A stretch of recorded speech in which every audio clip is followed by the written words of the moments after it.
So, the phone had cut off, or the app had cut off, or whatever, because I had navigated out the thing. But a couple of the locations were close to places I might want to go: New Orleans or Tennessee or whatever, Colorado. So, I had put my name in, like I'm available on these particular days, August 8th, August 10th. Bet, yeah, I'll be there, not a problem. And also, I have things that I need to do in the US, so maybe I could get some of that stuff done while I'm there because I wasn't able to get it done when I was in Florida. So, when I was in Florida, I had thought that I was going to be able to use some of those days that I was there to get a driver's license. But I wasn't able to do that because the address that I have in Florida is it is a PO box. So I was like, okay, if I get close enough to Pennsylvania, I can just go to Pennsylvania and I can get that license, and then be able to use that. Right, I can just go in and get a duplicate, and then I can, at whatever time, switch over that license to wherever needs to be. But at least I will have a driver's license so that I can rent a car. So, um, I had put my hat in the ring to do these trainings. And I didn't know where I was going to get chosen. So I just looked in my email, and on July 17th, I get a notification that I need to verify my availability to go to whatever locations I had got selected to. So I had tried to do it on my phone, and I don't know why. I think I had tried to do it. Maybe I got the notification prior to that time, so I had been trying to do it when I was in St. Martin. But I had tried to look it up on my phone, and I couldn't quite see where it was because the application doesn't really work well on the phone. So, but I thought that I saw like Indiana or something because we'll also get an email. So I was like, I feel like I saw Indiana as one of the places, which I was okay with because one of my best friends lives there. So I was like, okay, that's cool, right?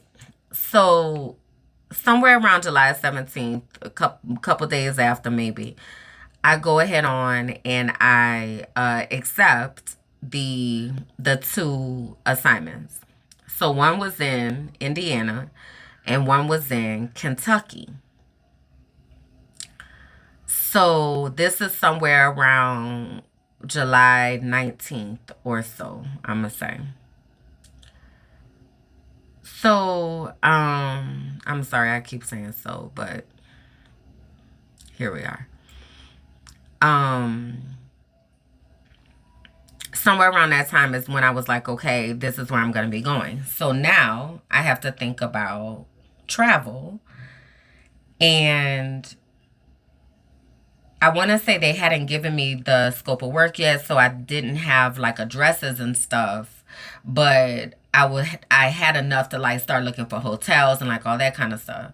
But then I was like, I don't really know what this is going to look like and where I'm going to be and how close the school is. So I would want to get a hotel that was near to the school so that I didn't have to do a long Uber drive and like all that kind of stuff. Speaking of, then here we go with this license situation again, because how am I going to get from the airport to the school location, or from the airport to the hotel to the school location, but like I'm gonna have to do Uber, which I didn't really wasn't stressing about it as far as how much it was costing because the company will take care of that. But it was more so this is gonna be a lot of logistics, and this is in Indiana and Kentucky.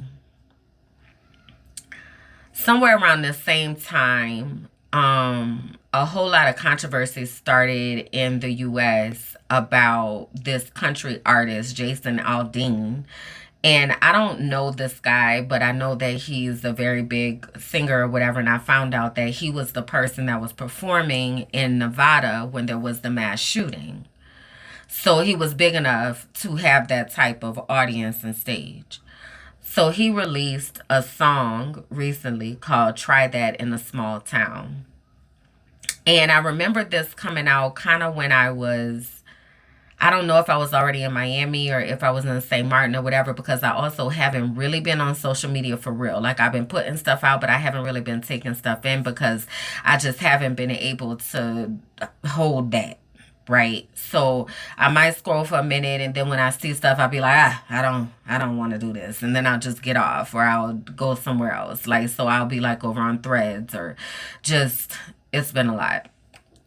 So I saw these conversations about Jason Aldean and the song, and I saw a couple think pieces about it. I remember one in particular from Joy Reid, and she had shared where somebody was talking about the particular courthouse that he had recorded the video outside of was a place where there had been several racial events that had happened, and that he had certain lyrics in the song that alluded to dog whistles, such as they're trying to take our guns, and all that. And the title of the song is Try That in a Small Town. And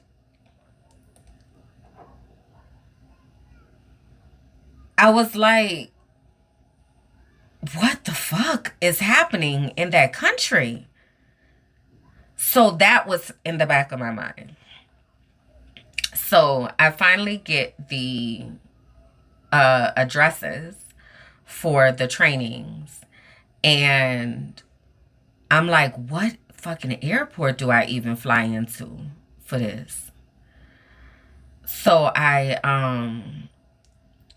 looked at one of the airports for the Kentucky location, and it was Cincinnati, Ohio. Now, I don't really know a lot about the states over there and such, but what I do know is that it's relatively close, and I feel like it's lumped into the same category of the type of people that I was dealing with when I was in Pennsylvania. And I have said time and time again that time in Pennsylvania was the most traumatic of my entire life. I loved where I lived.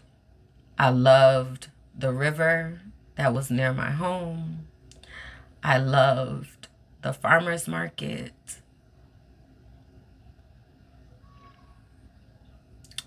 Outside of that,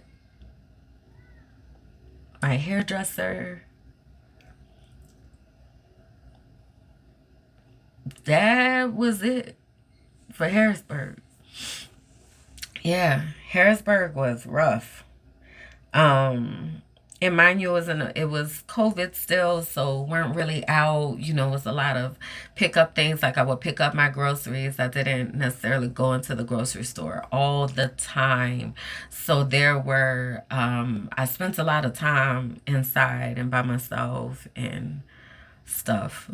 But the majority of my time was spent being traumatized at the hands of the Pennsylvania Department of Education and Chester County Intermediate Unit and that school improvement system. And as I was thinking about Indiana and Kentucky, I just kept saying, whew, this might not, I don't know what this is going to look like. I don't know what these people gonna look like. I don't know. I don't know about this. So then I started trying to do some research, like about the school, and some research about had they had trainings with us before, because the company that I contract with, they have a very, very robust DEI program. Like, the level of accountability and the level of commitment to this work is like the forefront and center of this company. And I value my partnership with them so much. And I try to tell them that as often as possible, because they really are a model for what this should look like. So I was trying to see if these school districts, like, are they new to us, or like have they been with us, because this is a certain way that we show up, which doesn't prevent people from um being who they are, because we definitely have had participants before. Like, I have been in a training before in virtual, and somebody's come out of there and been like, I mean, I just don't understand why we can't say the N-word, and why black people need shows like Blackish. If we had a show called Whitish, you all would be upset. Like, I've definitely had those types of situations that have occurred. And the trainings that I usually do with them are usually in those veins, very much DEI centered, equity centered, cultural competence centered. Like, that's the world that I live in. So, but this particular training was not about that. This was an instructional training. But even in our instructional trainings, we still be like, but you need to deal with this bias, right? So I was trying to figure out, does the school know what's up, or are they going to be like, who the fuck y'all think y'all are, basically? So I started looking that stuff up, right? So then also I had a dentist appointment that I was supposed to have on today, actually.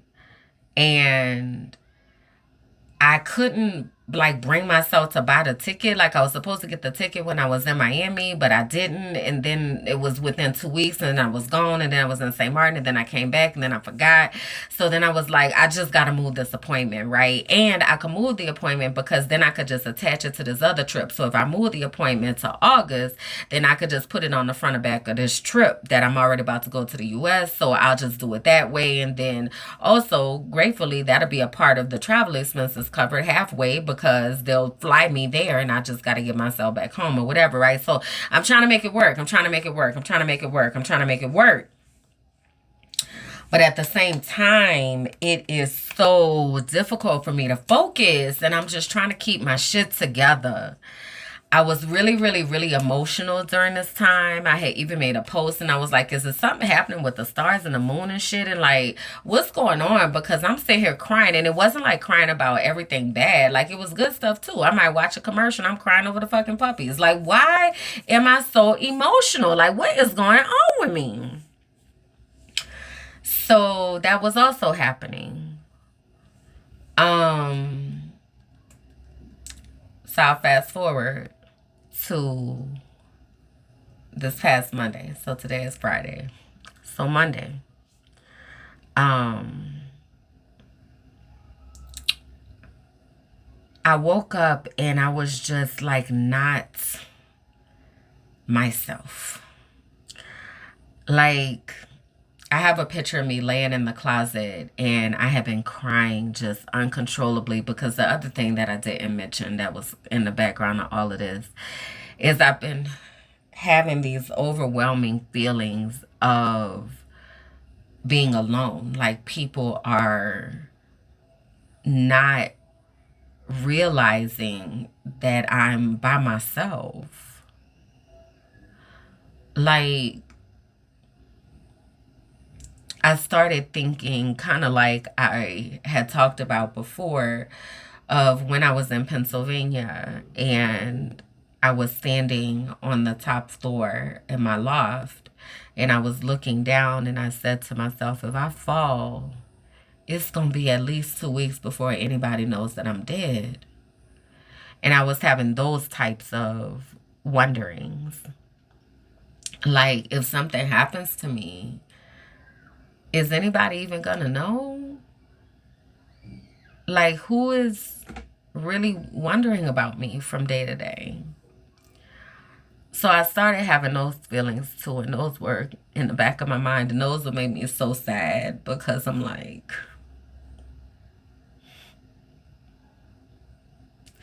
there are so many layers to it. Like, the people that have decided to walk out of my life because of whatever narrative that they created, that was a lie, but that's what they needed to do to make themselves feel better. Then the people that I had to release because you were doing whatever you were doing that just didn't jive with my energy, and I just can't. Then the people that I once felt deeply connected to that I was starting to feel really separated from. So it was a lot. And I was just like, all right, let me just try to keep going and it'll be all right. It's just a season. Everybody's going through something. It's okay. But on Monday, I woke up feeling real alone. Like really alone. So I was in the closet, I remember, and I think I spent the whole day in the closet maybe. I believe I ate. I was doing pretty well with eating. For some reason, I was like on these peanut butter and jelly sandwiches and fruit trays since I had gotten back from St. Martin. So I was eating that almost every day. And in my stories, I've been posting it and all of that. Like, it's just what my body was wanting for some reason. So I believe I had probably a peanut butter and jelly sandwich or something, an apple, all of that. And other than that, I was just in the closet and I kept saying, like, I've got all these things to do. Like, I've got to get these things done. And one of the things I needed to get done was to buy this ticket, at least to go to Mexico, so that I can get these braces off because they're supposed to come off in September. And I'm sitting here missing appointments and shit. So I was in the closet trying to order the plane ticket. And it wasn't working. It just wasn't working. I was trying to put everything in. Like, by this point, I know my passport number by heart. Like, I got the everything. Like, it wasn't working. And I remember being like, fuck! Like, just in frustration, like, in the closet. And I was just, like, so fucking frustrated. Like, what the fuck? So then I was like, well, let me look at something else. Let me try to do something else. Let me think through something else. I'm like, let me try to think about this goddamn trip to Indiana and Kentucky because I need to buy those tickets too, right? So I start thinking about that again, and I go back to looking at, okay, I got to go to Cincinnati Airport. And then I'm like, okay, if I got to go to, that's about 40 minutes from the hotel or from the school. So I need to find a hotel that's nearby there. So that's going to be 2 Uber rides. And I'm like, okay, but then when am I going to leave? Because I don't want to stay around there. So what does that look like? But I probably just need to come back home. So I won't worry about it. So then that's going to be another 40-minute ride back to the airport. Like, it was so many fucking logistics. And all I kept thinking was, these are a lot of Ubers. And if I get in one of these Ubers and somebody in that Uber doesn't like me because I'm fucking black, then I'm going to be dead. Then I'm going to be dead. Because here I am in this fucking small town. And I'm going to be dead. And my phone isn't going to really work. Because my phone is Colombian and you can't get fucking SIM cards like easily. So I'm probably not going to even have phone service and I'm going to be dead and nobody's going to even know where I am.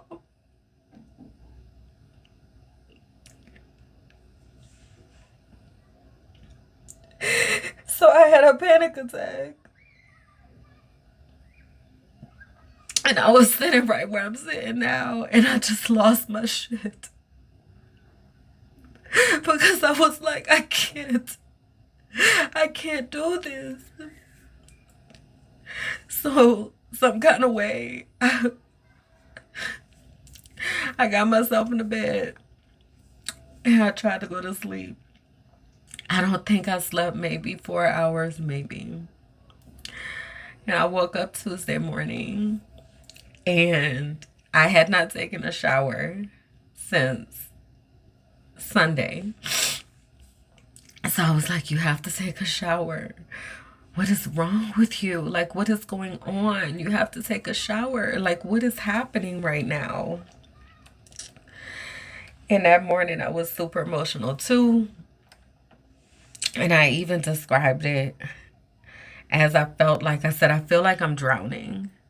And I feel like I'm in the middle of the pool and I'm drowning.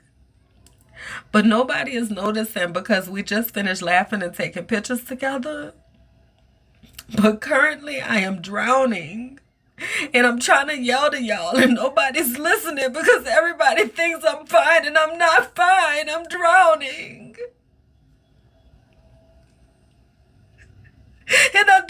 what else to say for you all to understand that I'm not okay. Because I'm saying I'm not okay, but everybody's telling me, oh, you got this, you're fine. And I'm like, I'm not okay.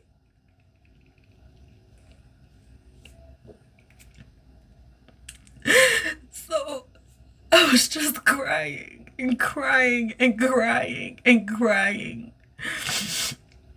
and crying. My eyes were so swollen. And I just kept hearing, I need to take a shower. If I don't do anything today, I have to take a shower. I have to. So I remember some kind of way finally getting up. I don't know, this might have been like around 3 p.m. And my eyes had been awake since like 7. So I was like, okay, I'm going to take a shower. I like my showers. I do. I have recorded a podcast episode about how they're so great. So I get myself up and I walk into the closet and I said, God, I need to understand what's going on with me. I don't know what's wrong. I have no idea and I need to understand. And God said, go get in the shower. So I got all my stuff together because it's a whole process, and I got my incense and I got my diffuser and I turned on the green lights and I made sure the water was warm and like all the things. I sprayed the eucalyptus spray, like everything that I do. I turned on music and I got in the shower. I don't even think I had stepped fully into the shower before God was like, girl, I'm about to tell you what's been going on. And God started talking to me and basically said, this is PTSD. You have been so worried about if you were going to be safe going to the U.S. You experienced all of that in Miami. And your PTSD has been triggered. And I just couldn't control anything. I remember just shaking and crying so violently that like my arm was hitting the glass shower door, and I was just crying and crying, and I was like, I'm afraid. I'm so afraid. I'm so afraid to go there. I don't want to die there. I am so afraid. I can't do this. And I was crying so hard. I was crying so hard. I don't remember like 20 minutes. I don't even know. I just remember that I was crying and I was talking out loud and I just kept saying, I'm afraid, I'm afraid, I'm afraid, I'm afraid. And it was so crazy though, because I was saying all of that and I was not in control of my body. But I also didn't feel alone because God was right there with me. Like, it got to a point, all of that was happening, the water was warm. And then it got to a point that the water turned cold. And I think I was bathing myself while all of this was happening, if I remember correctly. And then the water turned cold and God was like, okay, now I need you to come back. I need you to come back. And I just remember saying, okay, okay, okay. And God was like, you're safe. I just told you everything. I just told you why. I just told you the plan for you to talk about this to other people. I just told you what this is going to look like. I just laid it all out for you. Okay? And now I need you to come back. And I just, every time like something would be said, I was just like, okay, okay, okay. And God was like, do you understand? And I was like, I understand. I understand. I understand. So that was happening, and the water was cold. And I remember being able to come back to myself like, okay, okay, okay, okay. But then I didn't know if I was, because God told me that I was supposed to send the email to the company and tell them that I couldn't come. God told me who I needed to contact from my circle that was going to align support for me so that I could take this time off. Like, God told me everything. And I was like, okay, right. But then I didn't know if I was supposed to get out the shower like right at that moment and do that, or was I okay to finish my shower? Because when I had gotten into the shower, I had planned to do like my whole shower routine and exfoliation and like all of that, right? And I was like, I don't know if I'm supposed to do these things right now, what you had told me, and I don't know how to find out. And I was like, I'm going to turn off the water and then I'm going to turn it back on. And if it gets warm, then that means it's okay for me to stay and finish my shower. So I did that. And the water turned warm. So I said, okay. So then God said, grab your exfoliator. So like one of my scrubs or whatever is like a sea salt, lime, and coconut type of blend. So he said, I want you to smell it. And I want you to feel those smells in your body. So I did that. And then God was like, and now I want you to, take it and rub it all over your body. So I did that, right? And like the whole time I'm like, okay, okay. And then God was like, and now I want you to grab this one. I want you to, I have another one that's for my face. And it's a sugar and I don't remember what the hell else in it. Anyway, it's a different scrub with a different smell. It's more like a sweeter type smell. So God was like, get that, put that on your face. So I did that, right? So I rinsed off or whatever, and I get out the shower and I look in the mirror and I still have this put the scrub on my face. And I was like, God, why did you why you didn't tell me to wash off my face? And God was like, because you needed to laugh. Now get back in the shower, wash off your face, and we're going to do this list together. And I was like, okay. So I get back in the shower and I wash off my face. And then I get out, I dry off, and I go in the closet. And God was like, okay, so let's go ahead and let your people know what's going on. So I wrote a message to one person and I said, hey, this is what happened. I need you to contact this person. I need you all to figure out how to contact this person. I need you to tell them what is happening. I need you to tell this person to call me, that it's okay to call me. I need you to tell this person that, what have you. So I gave out those directions. And between the people that I have here in Colombia and the people that I have in the U.S., they work together to make sure that somebody got to me. And God told me that, because remember one of the things that I was saying was that I had felt alone. And it was so crazy because remember I said I hadn't even like really stepped in the shower for real. And God started talking. Like I remember one of the first things I said, I was like, where were you? I was listening for you and you weren't there. So remember, I usually talk to God in my closet.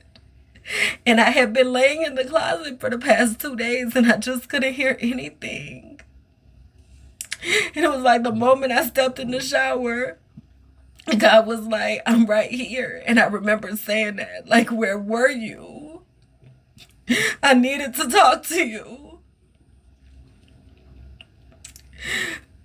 But while I was in there and God was telling me all that stuff, He said, people are about to show up for you this time. Because you're always being there for everybody else. And you're always supporting everybody else. And you're always holding doors open for everybody else. And you're doing all this stuff for everybody else. But now people are going to show you how much they love and really care about you. And you're going to let them. And you're going to let them help you. And you're going to let them support you. And you're going to take care of yourself.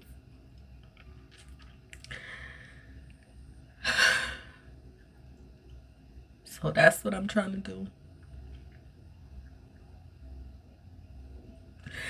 And I've told this story a few times in different ways and different pieces, but I wanted to get it all out because this will help people to understand what happened to me.